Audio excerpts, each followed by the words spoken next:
Hey y'all, it's Bear, and today I'm here to tell you the best books I read in 2021. Keep in mind, I read over 100 books in 2021. This is all very subjective, and my brain has been through a lot in the past year, so I don't remember a lot of what I read. So I have like 10 plus 1, so like 10 of the best books I read this year, and then the actual best book I read this year. So technically these are the 11 best books I read. A lot of them I've talked pretty extensively about on my channel, so if I have a review video or I vlogged my reading, I will link that downstairs for you to go check out my live reactions for. I feel like having one YA contemporary on this list is a big shock to like 2019 me, but not so much to 2020 and 2021 me, because I haven't been reading as much YA contemporary as I used to.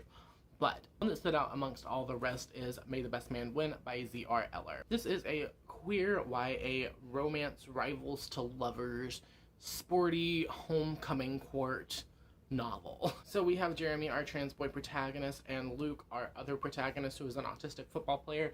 They used to date pre-transition for Jeremy and broke up. There's been some issues with the relationship. Basically, they both think that they hate the other, and they've been rivals ever since. The thing that I appreciated about this book was that as an autistic person and as a trans person, I could see both sides of this. I can see the things going on with Lucas and why his brain operates the way it does, or rather the perspective of how a brain operates in this context. I can see the trans rage in Jeremy. I feel like this book does such a good job at not trying to stifle any of like the real issues that come from being a trans person. How you feel almost like you need to embrace this like toxic masculinity in order to prove your masculinity as a trans man. Granted, I'm not a trans man, I'm non-binary, but I do feel like I still retained a lot of toxic masculinity in order to not let people see me as feminine, because for a long time I believed that being feminine was inherently bad,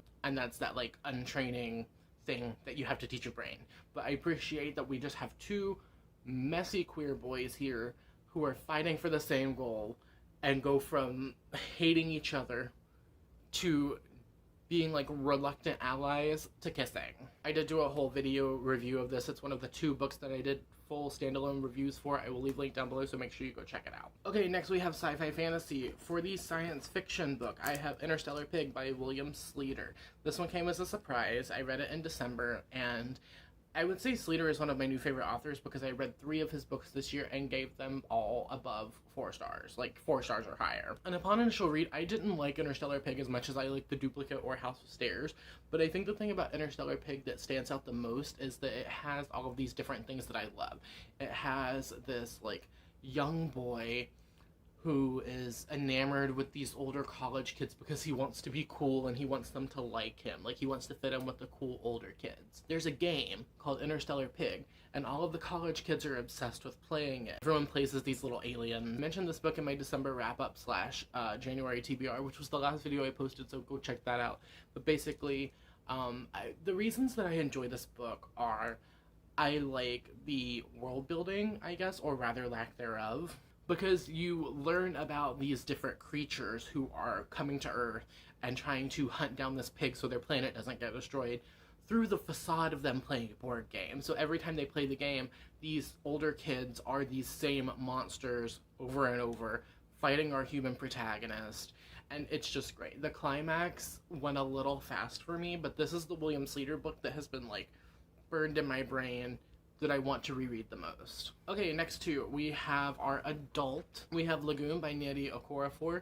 This is an African futurism, science fiction, speculative, spiritual. It's so good, but it's so many different things put into one. I think I read this for the Aries vlog that I did last year, like reading zodiac signs, because Nnedi Okorafor, if I'm remembering that video right, is an Aries. This book takes place in Nigeria. We follow, I think, 3 different people who are the first contact of an alien invasion, and the aliens are in the water. So now you have everyone in the world, all of the governments and things kind of like losing their minds, trying to figure out like, how are we going to take out these aliens? How are we going to save the planet? And the only thing that's standing in their way is the 3 altered humans who now have abilities from having first contact with the aliens, and the 1 alien ambassador. The thing that I think is the most interesting about this book is the way that Nnedi Okorafor weaves spirituality with science fiction in a very interesting, unique way. We also know that I'm a sucker for like any kind of water, ocean, aquatic speculative or horror or anything like that, and this book totally delivered on that. Then we have The Inheritance of Orchidea Divina by Zoraida Cordova. I read 3 Zoraida Cordova books this year, and when I tell you it was so hard to not give her 3 spots on my best books list, it was hard, but I picked one. And this is a book that by all intents and purposes should not have worked for me. It's like an adult family fantasy. We follow this woman named Orchidea Divina's descendants, right? She's like the matriarch of the family. She calls everyone together for like one last meeting because she's dying, and it's going to be like her will read to her. Throughout this book, we see the perspective of Orchidea and how she came to, you know, become the matriarch of the family and all of the stuff that she had to go through and how she came to her status. But we also follow her descendants who are now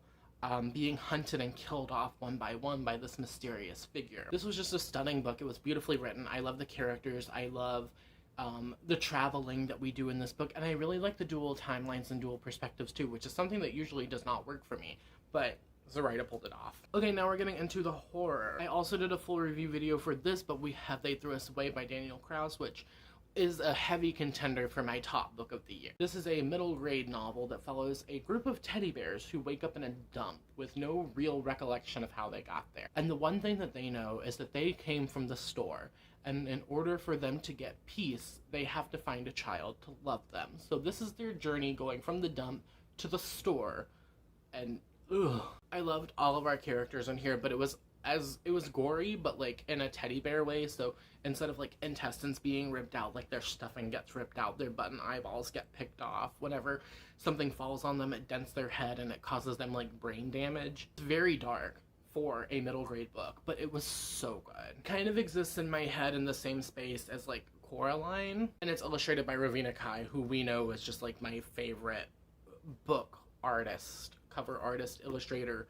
of all time. I did do a full review video. If you're interested, I will leave for you to go check out. I'm looking for illustrations right now. And the sequel is coming out in a couple of days at the time of this video going up. So I'm excited to read the sequel. Just look. Oh. Two of the books that we read for the Spooky Bitches book club ended up being favorites of the year. I think I was in the minority with both of these, giving them 5 stars. First we have The Changeling by Victor Laval, which I think I pretty heavily covered in my October content where I posted a video a day. It follows a man trying to figure out why his wife murdered their baby. The dark horror fantasy that takes place in New York, and we get like into the depths of New York and learn about all the different myths and creatures from lore that live in the city, and how they target specific people, and how they like steal children away and leave changelings in their place. It was very messed up. Some of the scenes made me gag. I almost threw up reading this, and I really enjoyed it. And this made me realize that like maybe I don't hate fantasy as much as I thought I did, because I've never considered myself to be like a fantasy girl, but maybe I don't hate fantasy if it's dark and horrific enough. And Victor Laval just like, he did it for me. He did it for me. I gave a fantasy novel 5 stars, and it just kind of like set the tone for the rest of the year. Then we have Confessions by Kenai Minato, which I was also in the minority on loving. And in this one we follow a teacher who is getting revenge on 2 of her middle school students who murdered her daughter. And she tells the story of her daughter being murdered to the class, and then we start to like peel back the different layers of what happened, because you'll get her telling the story, and then you'll get the story from the perspective of one of the boys who murdered her, and then you'll get the perspective of a girl who was friends with the boy who murdered her, and then the other boy, and then family members, and it keeps peeling back in a way that's very interesting and dynamic, and I think everyone else in the book club, if I'm remembering correctly, did not like. I thought it was really interesting. I like kind of seeing these like de-evolution character studies and really seeing all sides of a situation, and it also just shows how terrible children can be. Like, once again, fantastic. Pretty sure I mentioned it several times this year, and I really think you should pick this one up. And we have The Taking of Jake Livingston, Jake in the Box by Ryan Douglas. And I know I recommended this one in my, if you like this horror movie, read this book, as like kind of Paranorman-esque. Basically, in this book, we follow Jake, who is a teen medium who can see ghosts. But he can see them trapped in their death loop, so he can see them dying, like, over and over. In this book, we follow Jake, and also the ghost of a school shooter named Sawyer. We get to see his journal entries, and seeing the different way that Jake learned about his powers, and the people that he surrounded himself with, and the way that his powers manifested, was very interesting. I've been having, like, not the best time with young adult horror lately, and I think The Taking of Jake Livingston it delivered what I wanted it to deliver and more. I like that in this book, Sawyer is a threat. The ghost is a threat. Because in most books about ghosts, the ghost is not actually a ghost, it's a demon or an entity or whatever. But in this one, Sawyer's a ghost. I like that we have a legitimately scary ghost, a boy working to fight him off, as well as dealing with like his own personal shit. Then we have Tender as the Flesh by Agustina Bastarrica, which I mentioned so many times this year. This one is kind of a near future dystopian horror social commentary situation. There's a hair in my mouth. And basically in this book, this disease has like wiped out animals. Like, we can't eat animals anymore. Not safe for human consumption. We will die. And rather than just like becoming vegan and figuring out like alternatives, the people decide that they are going to breed a specific set of humans for livestock and eat them, and it's cannibalism and dehumanization and like forced pregnancy. It's so gross. It's so gross. When I finished this book, I just like I went like, no. The ending got me thinking about this book in a whole different context, and I immediately wanted to reread it again. I just don't think I could. Interesting thing that happened while I was reading this book. As I was reading it, we were getting to a scene where they were barbecuing a little boy for a cookout. And then Will comes home and they go, "Oh, we're having burgers for dinner." And I was like, no, we're not.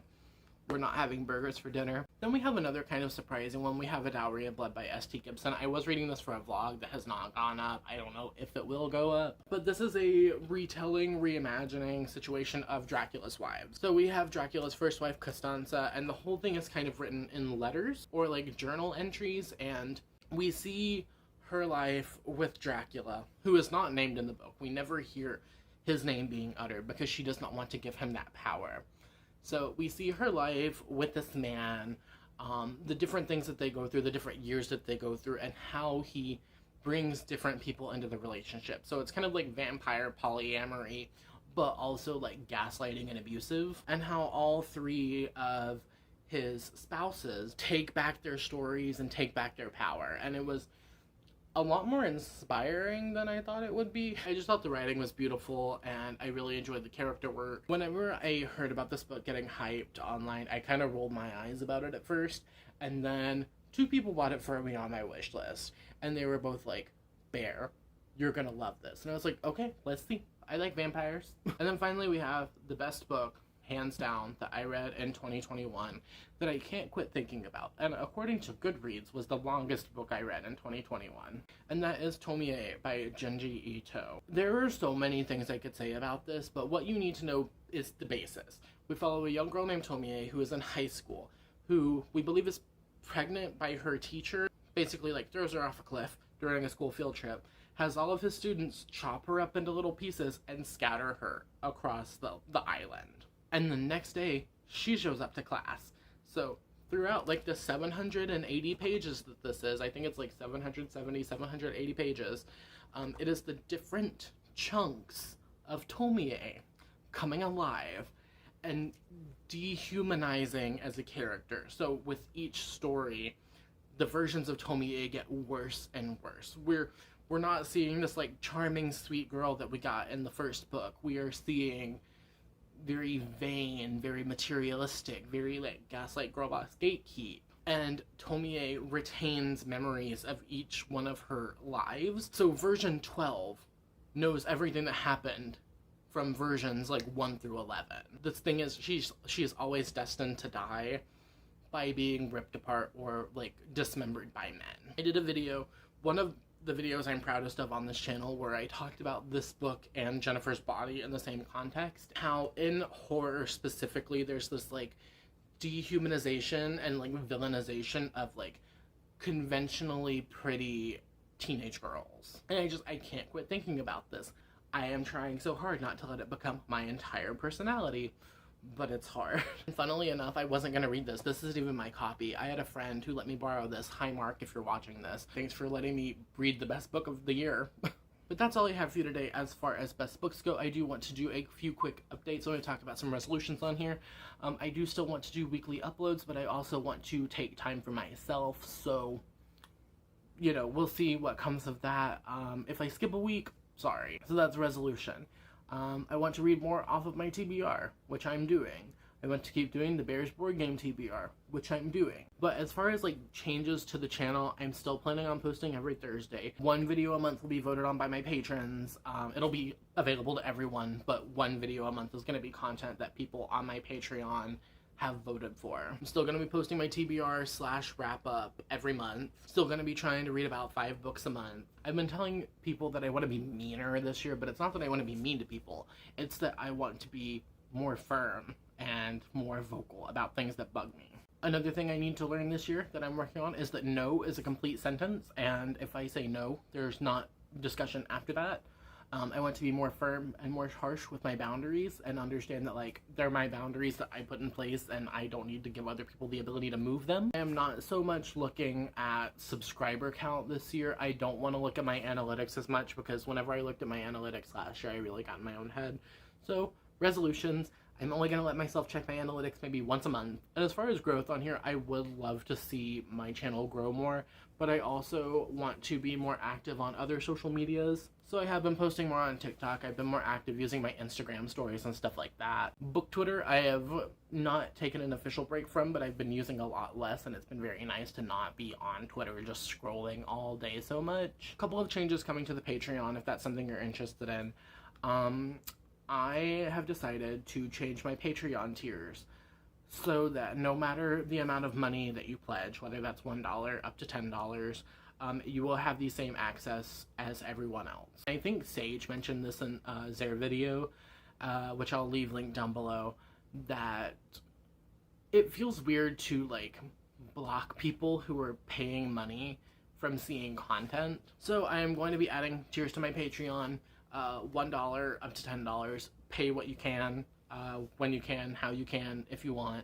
But basically, $1 to $10. There's not going to be any difference in the benefits of my tiers. I also really want to break more into the horror side of BookTube because I feel like I am not there yet. I have friends who are horror booktubers, but I'm not in the horror booktube community yet, despite me trying very hard. I feel like I haven't been like fully indoctrinated, I guess. I want to really find my niche. I want to find people who read what I read. I just want to find a spot that I belong. But that's all I have for today's video. If you enjoyed, you can let me know by subscribing, liking, sharing, hitting the bell, all that good stuff, as well as answering the comment question of the day. Comment question of the day, let me know the best book you read in 2021, and let me know one of your New Year's resolutions if you do them. If you don't have time, you don't have the spoons, you don't have an answer, or you don't want an answer, let me know you made it all the way until the end of the video by leaving me an emoji, preferably a yellow heart or a smiley face emoticon. All my social medias, as well as everything and everyone I mentioned today, will be linked downstairs, so make sure you go check that out. I promise I will try to remember to do better in 2022 to update my description boxes. Yeah, I hope you have a wonderful whatever it is, wherever you are. I will see you next time for another video. Thank you for watching. Okay, cool. Bye.